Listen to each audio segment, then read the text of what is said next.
Welcome to Facts TV News, where everything is true. Hanna urges government to act on vaccine non-recognition.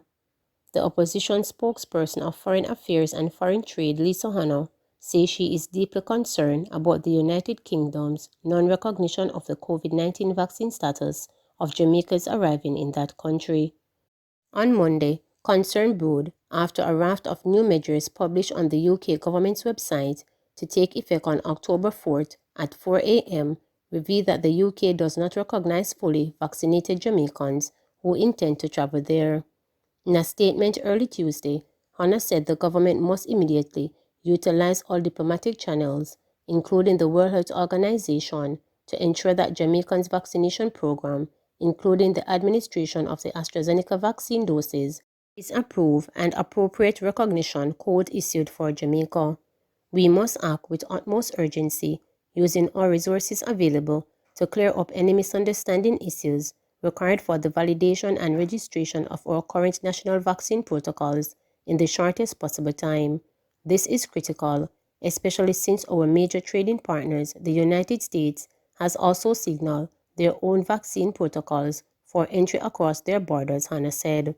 Hanna said her information is that some CARICOM member countries have already received such codes and clearance. The government, therefore, has an overriding obligation to ensure that Jamaica gets the requisite status through our diplomatic goodwill and the expertise of our negotiators, she said. But Jamaican's Foreign Affairs and Foreign Trade Minister, Kamina Johnson-Simmet, had already indicated on Monday that the government has moved to have discussions with the UK government on its new travel measures. Hanna also again encouraged all Jamaicans to protect themselves by adhering to the COVID-19 protocols and get vaccinated. Saint and teacher still not found. 34-year-old Rochelle Williams, a teacher at the Marcus Garvey Technical High School in St. Anne, has been missing for 3 days. Juanith Williams says she last saw her daughter Wednesday morning before leaving to do business. When she returned, Rochelle was gone. According to her mom, nothing was unusual then. Rochelle's personal items, including her handbag, financial information, and other valuables, were still at home. However, as time passed, the mother explained she got uneasy. When I came back, the door was not closed, it was just pulled in and the top grill was locked. So I opened it and I came in and I said, "Anybody home?" And I didn't hear anything.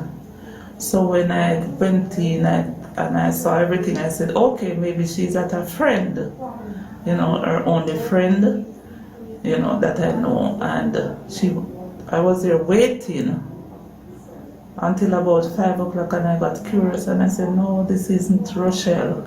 Rochelle's friend explains that she did not see her either, and so she started to search. The family revealed that someone reportedly saw Rochelle at the Clemenston Plaza in Brownstown. Our news team tried to get CCTV footage from one of the establishments there. However, we were told that the power was out at the time.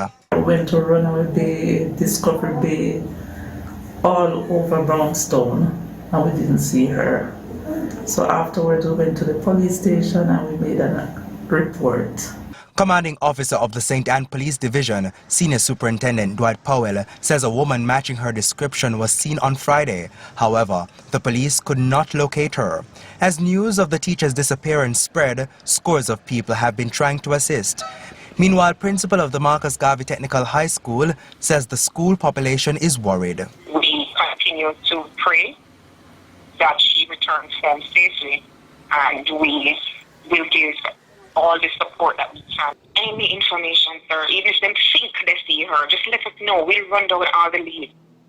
We are a team of 115 teachers strong, plus students and family. We'll run down every lead along with her family to locate her. Now, Rochelle's mother says her daughter might be exhausted because of the pandemic and work, but not enough to leave home like that. I am just so saddened that she was so stressed over this, online teaching.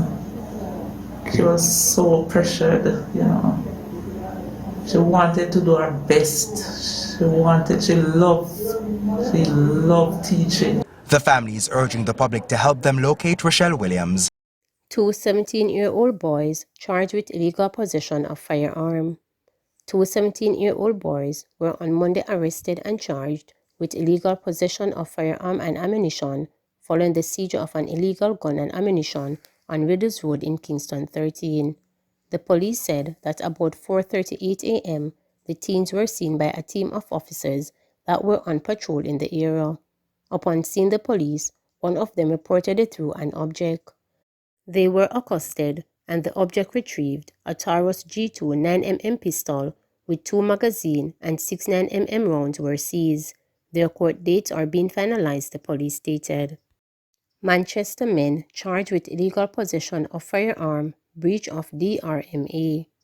Two Manchester men are now facing charges under the Firearms and the Disaster Risk Management Act, DRMA, following police operations in Richmond District in the parish on Monday. The accused are 40-year-old Omar Casanova and 26-year-old Ricardo Powell, both of Richmond District. Reports are that about 12:45 a.m., lawmen were on operation when both men were seen breaching the DRMA. They were accosted, searched, and a Tangfola 9mm pistol and 14 rounds of ammunition were found in their possession. They were arrested and later charged with illegal possession of firearm and ammunition and breaches of the DRMA. St. Elizabeth to get new animal pound by month end. Mayor of Black River, Councillor Derek Sangster, said the St. Elizabeth Municipal Corporation will establish an animal pound by the end of September as part of its ongoing effort to rein in stray and abandoned animals. Derek said that a contractual agreement has been signed between the corporation and Mitchell Security Limited, which will manage the facility. The animal pound will be located at the Marysville area in the parish, where stray animals, to include pets and livestock, will be impounded and their owners fined. The area of the pound is that acreage that have taken over from Jesco. We are putting all that is necessary in place, and it is only a matter of time now, Derek said. He said that the corporation will be engaging a town crier, among other measures, to sensitize the public about the pound. He said the hope is that residents will take more responsibility for their animals. I believe it is the intention to have an exercise to sensitize all the citizens that an animal pound is now about to be in place and that under the regulations, the seizure of animals will now become a reality. So now, hopefully, some of the difficulties that have been experienced in the past will now be alleviated, the mayor added. Residents' villa clash over access to Bluefields Beach. A group calling its friends and Bluefields Beach in Westmoreland has threatened to take civil action against a prominent business operator in the community if a chain-link fence erected last week is not removed, claiming that it is restricting access to the public beach. Erecting the fence, we say, is a denial of the rights of our people to enter the property, enter the sea, and we are asking the Moncures to respect that. Friends of Bluefields Beach have a concern about a fence that has been erected across the entrance to the beach, denying access to people who have been using this beach for over 500 years. Fishermen use it and people use it. And without any notice, a fence went up in 3 days, blocking access to the sea. There are 2 stairs, 2 steps, one at which is constructed of stone and another by cement that people use to enter the sea. Those are blocked off. We wish the Moncures to remove the fence and restore access.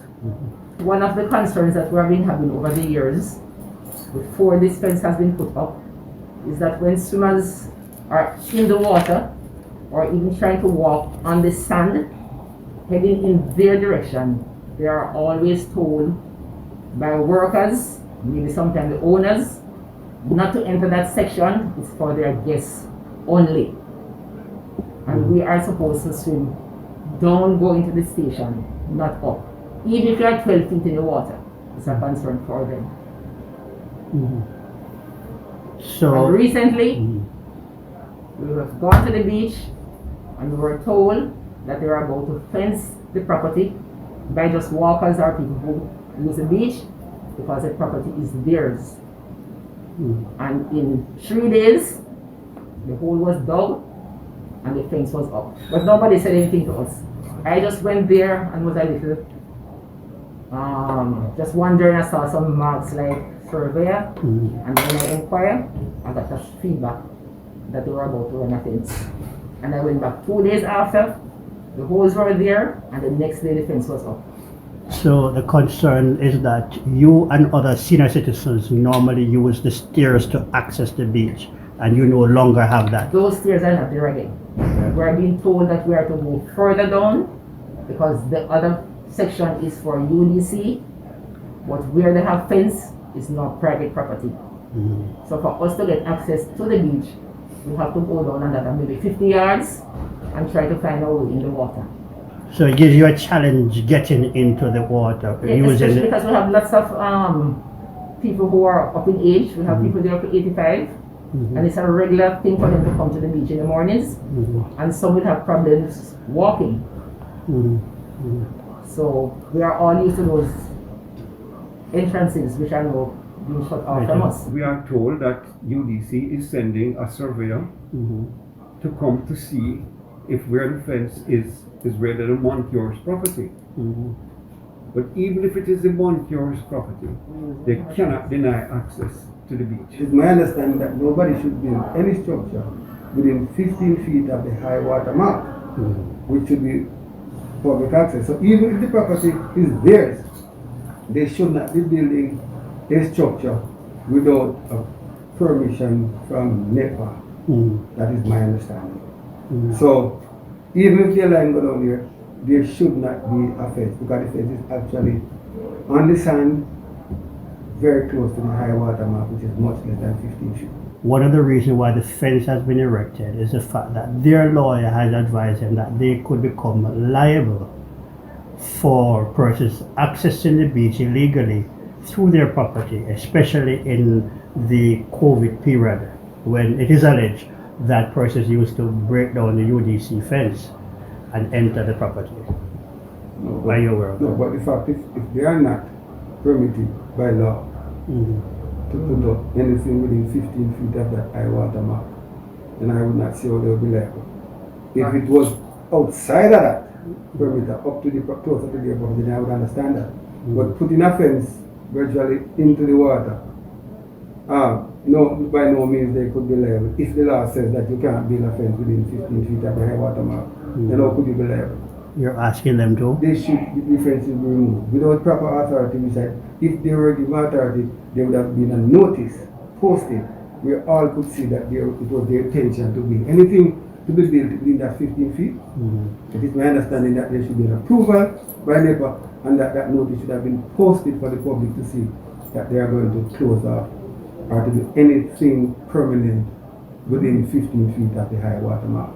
If this letter that we have written to UDC and NEPA is not addressed in a short space of time, we intend to file action, a class action against the Moncures under Section 4 of the Prescriptive Rights Act, as was done at Winifred Beach some time ago, in order to bring proper order and justice to the people who have been using this beach for years. We are not trying to prevent the Moncures from enjoying their property, and they must not interfere with the rights of the public, which is guaranteed to us under the Constitution and by a law passed in 1956, the Beach Control Act, by then Premier N.W. Manley. That law is his genius to allow Jamaicans and people to have free access along the beach between the high and the low water mark. We feel that UDC should come to the parish, to the beach park, hold a seminar, a public seminar, and try to clear up the issues. Transparency is very important. If they have some secret arrangement with the Montios, we should know. But you can't become all of a sudden and then fence off the property and deny access to people who have been using this property for years. Please remember to subscribe, like, share, and click the notification bell for daily updates.